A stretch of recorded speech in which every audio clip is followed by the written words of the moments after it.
Metaphysics of presence, ये जक्विस दिरेदा का एक बहुत ही ब्यूटीफुल कॉन्सेप्ट है। मैं काफ़ी समय से इसको पढ़ नहीं पाया, समझ नहीं पाया। फिर एक बिटिया ने एक ऐसा इसका प्रेजेंटेशन क्लास में दी। हालांकि मुझे उस टाइम क्लियर नहीं हुआ, पर फिर मैंने प्रयास किया और अब मुझे थोड़ा समझ आया, तो मैं आपसे शेयर करना चाहता हूँ। और इसके लिए मैं उस बच्ची को धन्यवाद दूंगा जिसने ये प्रश्न उठाया या प्रेजेंटेशन दी, और उससे मुझे लगा कि ये हम बेटर एक्सप्लेन समझ सकते हैं। नहीं समझ पाए तो मैं अब शुरू करता हूँ। Metaphysics of presence. हाँ, और इसमें एक डॉक्टर राघु हैं, जो कि बहुत अच्छी रिव्यू करते हैं, भारत के हैं, डॉक्टर रघु। उनको भी मैं डेडिकेट करता हूँ क्योंकि उन्होंने बहुत अच्छा एक्सप्लेन किया। मैंने कई वेस्टर्न और सोर्सेस से सुना, पर उनका मुझे बेस्ट लगा, तो मैं बोलना चाहता हूँ। मेटाफिजिक्स ऑफ प्रेजेंस बेसिकली ये किसी एक फिलोसफर की समस्या नहीं है। ये पूरी वेस्टर्न फिलोसफी के 2500 साल या 2600 साल की इतिहास की एक बीमारी है, एक कमी है, जिसमें एक काल्पनिक वास्तविकता पर, एक काल्पनिक वास्तविकता को आधार बना करके वेस्टर्न फिलोसफी के विचारक चिंतन करते हैं। इसमें डॉक्टर रघु बहुत अच्छा उदाहरण देते हैं हमें अरस्तु की फिजिक्स किताब का, जिसमें अरस्तु कहते हैं कि समय क्या है। समय है वर्तमान से पीछे की ओर या आगे की ओर आंकड़ों का बढ़ना, वो समय है। मतलब न्यूमेरिकली टाइम जब पीछे को प्रेजेंट से और फ्यूचर को मूव करता है तो वो टाइम है। तो बेसिकली इसमें जो प्रेजेंट है उसको गिवन माना जाता है, उसको स्टेबल माना जाता है, उसको स्टैटिक माना जाता है, उसको फिक्स माना जा सकता है, उसको आइडेंटिफाइबल माना जा सकता है। और जबकि पास्ट और फ्यूचर को अनसर्टेन, जो कि हम अपनी बुद्धि से उसको प्राप्त कर सकते हैं, ऐसा माना जाता है। इसी जो एक वेस्टर्न फिलोसफी की ये जो एक सोच है, इसी को इंगित करते हुए आलोचनात्मक रूप से दरेदा कहते हैं मेटाफिजिक्स ऑफ प्रेजेंस। उनका मानना है इससे नुकसान ये होता है कि हम ये भूल जाते हैं कि अगर आज मान लीजिए मैं हूँ, तो आज जो मैं हूँ बेसिकली ये मेरे जन्म से लेकर के और आगे मृत्यु तक का जो मेरा फ्लो है जीवन का। जीवन एक फ्लो है, एक यात्रा है। समय भी एक फ्लो है। तो उसमें किसी स्टैटिक चीज़ को पकड़ करके उसको बेस बना करके आगे और पीछे देखना और बोलना हमने फ्लो को समझ लिया, ये अपने आप में बहुत बड़ी कंट्रडिक्शन खड़ी करता है। आपको ज्ञान की प्राप्ति नहीं, ज्ञान से भटका देता है, इल्यूजन क्रिएट कर देता है। इसी को वो मेटाफिजिक्स ऑफ प्रेजेंस कहते हैं।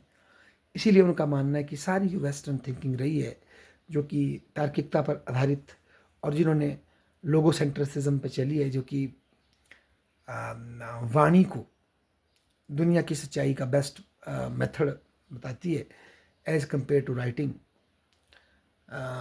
इसमें मैं फिर प्रोफेसर रघु का ही एग्जाम्पल पेश करता हूँ। वो बोलते हैं कि माउंटेन फॉर एग्जाम्पल देदा कहते हैं, देदा के एंगल से देखें माउंटेन, ठीक है, इंग्लिश का वर्ड है माउंटेन, ठीक है। लिखने से पहले लोगों ने बोली के माध्यम से माउंट या कुछ बोला होगा, वो भी सत्य है कि भाई सत्य जो है वाणी में आता है पहले।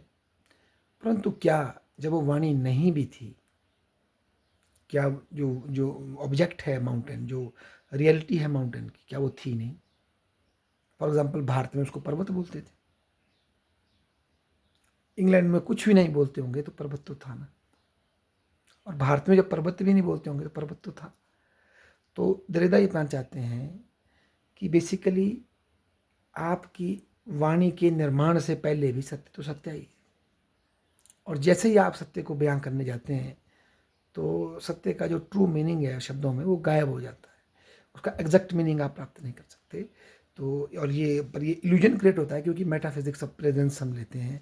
हम ये मानते हैं कि नहीं, हम जहाँ वर्तमान में खड़े हैं ये एक स्टैटिक फ्लो है, ये एक स्टैटिक है, और जो आगे और पीछे हम अजम्पशन करते हैं, जबकि पूरा जीवन ही एक यात्रा है।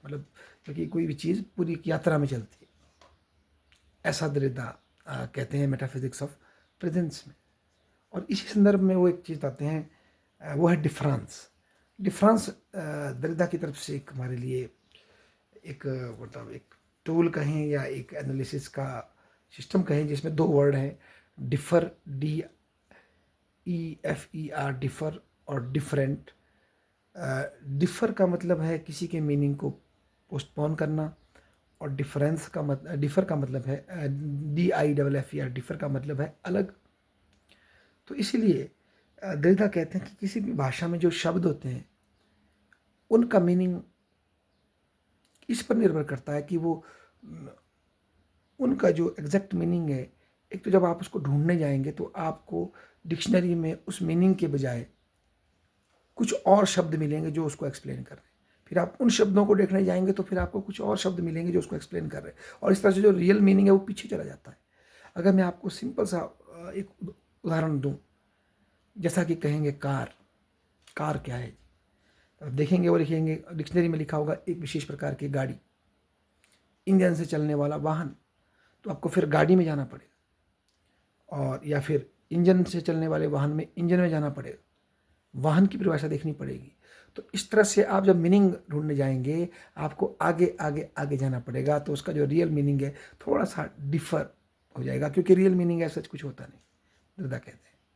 उसके पश्चात जो डिफरेंट है तो वो ये है कि भाई किसी भी शब्द का मीनिंग आपके लिए तभी पॉसिबल है समझना यदि वो फोनेटिकली और जो जब लिखते हैं, मैं वर्ड बोल रहा हूँ उसको क्या, टेक्सचुअली वो दूसरे वर्ड से डिफरेंट है।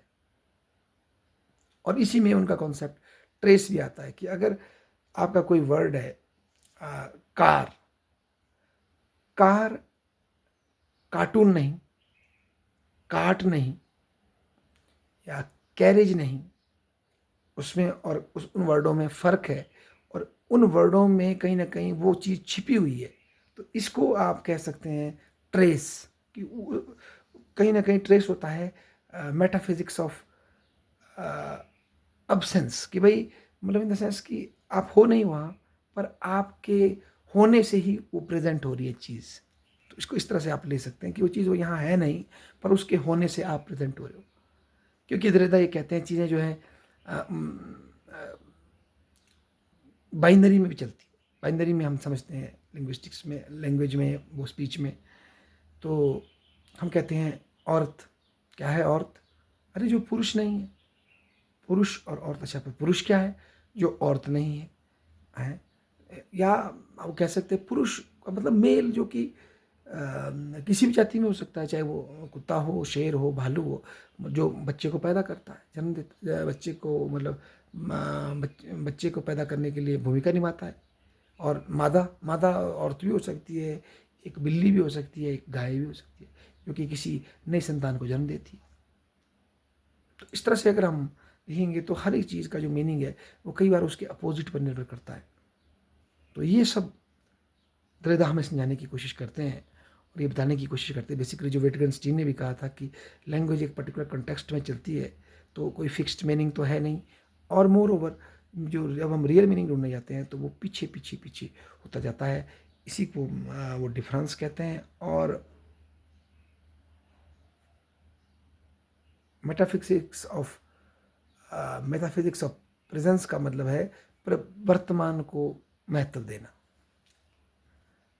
और ऐसे वर्तमान को स्टैटिक समझना, जो कि ऐसा सच कुछ होता नहीं, क्योंकि कोई भी चीज़ एक फ्लो में चलती है।